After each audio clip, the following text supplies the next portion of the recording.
بسم اللہ الرحمن الرحیم۔ السلام علیکم ورحمۃ اللہ وبرکاتہ۔ آج کی اس ویڈیو میں بات کریں گے خواب میں چمڑا دیکھنا کیسا۔ تو اس کی مختلف صورتیں ہیں۔ حضرت سیدنا دانیال علیہ السلام نے ارشاد فرمایا کہ اگر کوئی شخص خواب میں چمڑا دیکھتا ہے تو یہ اس بات کی دلیل ہے کہ ایسا آدمی آرائش کی زندگی گزارے گا۔ حضرت سیدنا ابن سیرین رحمت اللہ تعالی علیہ نے ارشاد فرمایا کہ اگر کوئی شخص خواب میں آدمی کا چمڑا دیکھتا ہے تو یہ اس بات کی دلیل ہے کہ ایسے آدمی کے مال میں برکت ہوگی۔ اگر کوئی شخص خواب میں دیکھے کہ اس نے اپنا چمڑا اٹھایا ہوا ہے تو یہ اس بات کی دلیل ہے کہ ایسے آدمی کا مال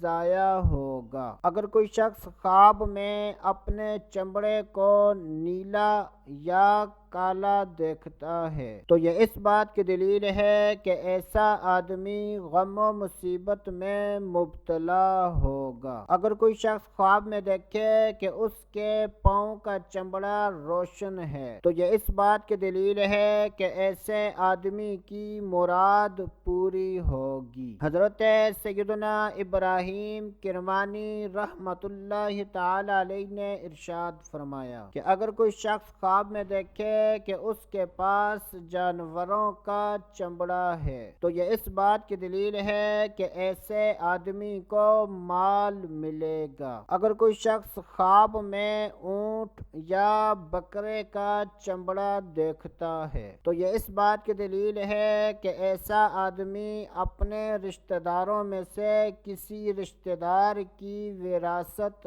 حاصل کرے گا۔ اللہ عز و جل سے دعا ہے کہ اللہ عز و جل ہمیں اچھے خواب دیکھنے، برے خوابوں سے بچنے کی توفیق عطا فرمائے۔ تو دوستو ابھی کے لیے اتنا ہی، اگلی ویڈیو تک اجازت، اللہ حافظ۔